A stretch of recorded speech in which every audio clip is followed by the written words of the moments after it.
Kung ikaw ay isang crypto trader o investor dito sa Pilipinas, malamang ay narinig mo na ang tungkol dito kay Pi Network, ang cryptocurrency na matagal na pong inaabangan ng marami. Pero ngayong April 2025, tila may bagong pag-asa. May mga chart patterns na nagpapakita ng isang malaking galaw or big move sa presyo ni Picoin. At sinasabi po ng ilan na maaari itong umabot ng $1.73 bago po matapos ang buwan na ito. Kaya ang tanong, totoo nga ba ito? Posible ba itong mangyari? At kung oo, anong epekto nito sa atin bilang mga Pinoy na nakatutok sa crypto or particular po sa mga interesado kay Picoin?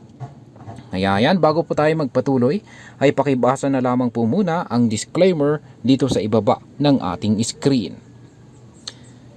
Ngayon ay simulan po natin sa unang katanungan kung ano po ang kalagayan ni Pi Network sa ngayon. Sa ngayon, si Pi Network ay naglalaro po sa presyong 0.7518. Mukhang maliit lang ito sa unang tingin, pero dito sa mundo ng crypto, ang mabilis na pagtaas ng value ay normal lamang. Sa loob po ng nakaraang 7 araw or last 7 days, umakyat po ang presyo ni Picoin ng halos 34%. Ibig sabihin ay kung bumili ka ng Picoin nitong isang nakaraang linggo, may malaking-laking tubo ka na ngayon. Pero bago pa tayo ma-excite, kailangan din nating tingnan ang buong picture. Sa loob ng nakaraang 30 days ay bumaba itong si Picoin ng halos 48%. Yan, mula po sa dating mataas na presyo nito na nasa $2.98. Kaya hindi ito basta-basta rally. Isa itong pagbawi o recovery mula sa malalim na pagbagsak. At ayon po sa chart pattern na tinatawag na falling wedge breakout, mukhang ito na ang simula ng isang bullish na pag-akyat ng presyo. Yan, makikita po natin mamaya yung tinatawag na falling wedge breakout pattern na yan. Ayan. Ngayon is paano nga ba nakakatulong ang chart patterns sa pag-predict ng galaw ng presyo? Ayan, check na po natin yung ating pattern dito. Ayan po yung chart pattern natin dito. Isa po sa mga ginagamit ng mga trader ay ang technical analysis. Yan, at ayon po sa isang chart na ginawa ni Crispus9 sa TradingView, nakita na meron na po siyang nakita na isang breakout sa falling wedge pattern. Sa madaling salita ay parang sinasabi po ng chart na ito na tapos na ang downtrend ni Picoin. At ngayon ay nagsisimula na ang bagong rally. Ang mga indicators tulad po ng Relative Strength Index or RSI at saka Awesome Oscillator ay parehong nagsasabi na tumataas po ang buying pressure. Ibig sabihin ay mas maraming gustong bumili ng Picoin kaysa sa magbenta. Kaya yan, ito po yung nandito po sa ibaba ay yung ating RSI. Ayan, pinaka-ibabang bahagi ng ating chart. At yung nandito naman po sa itaas ay yan naman po yung kanyang Awesome Oscillator. Ayan, pareho po silang nagsasabi na tumataas ang buying pressure dito kay Picoin. Kaya, yan, kung pag tumataas ang buying pressure, ibig pong sabihin ay nagagawa po nilang itulak yung presyo pataas.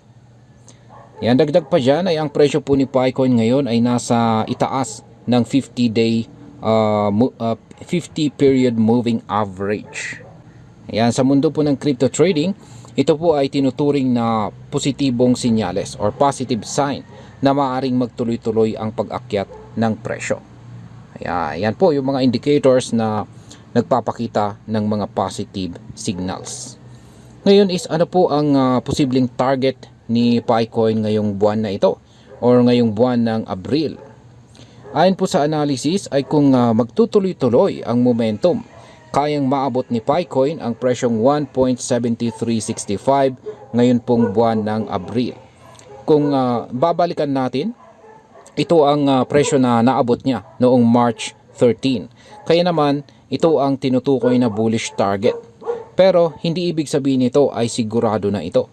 May posibilidad rin na ang pag-akyat na ito ay isa lamang bull trap. Ibig sabihin ay panandali ang rally bago biglang bumagsak po ulit. Kaya ingat po tayo, baka isang ang bull trap ito.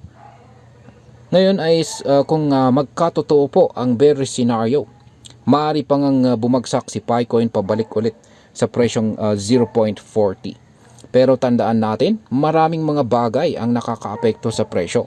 Hindi lang ito base sa charts, kundi pati na rin sa mga balita at developments sa project mismo.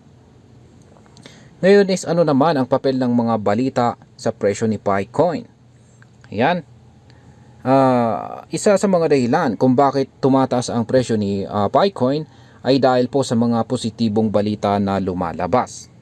Ayan, ang isa pong halimbawa rito ay ang napabalita na ipinagpaliban ni Pangulong Donald Trump ang tariff sa ilang bansa. Kaya nagkaroon po ng mas magandang market sentiment. Bagamat patuloy pa rin ang trade war sa pagitan po ng bansang China at US, ang inaasahan ng marami ay makikialam po ang Federal Reserve para protektahan ang ekonomiya kung lalala ang sitwasyon. Bukod pa rito, ang usapin tungkol sa exchange listing ay isa ring malaking bagay. May mga ulat na inaprubahan na ng Binance community ang Picoin listing, bagamat wala pang opisyal na petsa kung kailan ito mangyayari. Kapag nangyari ito, malaki po ang posibilidad na maging mas accessible itong si Picoin para sa mas maraming tao. Ngayon is may chance bang mag-burn ng tokens itong si Pi Network? Yan, ang isa pang bagay na pwedeng magpataas po ng presyo ni Picoin ay kung magpapatupad po ang Picore team ng burning mechanism. Sa madaling paliwanag, ang token burning ay parang pagsusunog ng parte ng supply para mabawasan po ang dami ng umiikot na Picoins sa market. Kapag konti po ang supply at mataas ang demand, natural na tumataas ang presyo. Kung mangyayari ito, maaaring tuluyan ng mawala ang takot sa pagbaba ng presyo. At kung susundan pa ito ng official listings, posibleng lumipad pa si Picoin lampas sa $1.73 na presyo. Ngayon is pag-usapan na po natin ang posibleng epekto nito para sa atin bilang mga Pinoy crypto investors nitong si Picoin. Yan, una sa lahat ay kung isa ka po sa mga maagang naniniwala dito kay Picoin at nakapagmina ka nito gamit lang ang mobile app, may potensyal kang kumita ng malaki kung totoo nga ang target na $1.73 ngayong buwan na ito. Kahit hindi ka bumili, kundi nagmina ka lang, ang effort mo sa pag-check-in araw-araw ay maaring maging kapalit ng malaking value. Pangalawa, kung iniisip mong pumasok pa lamang, mahalagang maging maingat po dahil kahit bullish po ang momentum, may posibilidad pa rin ng pagbaba. Wala pong kasiguraduhan sa crypto. Dapat po nating tandaan na mataas po ang risk, pero mataas din ang rewards kung tama ang timing.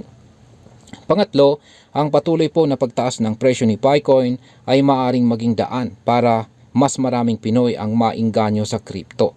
Kung magiging successful po itong si Picoin, baka dumami ang gumamit nito bilang pambayad, pang-ipon o kahit pang negosyo.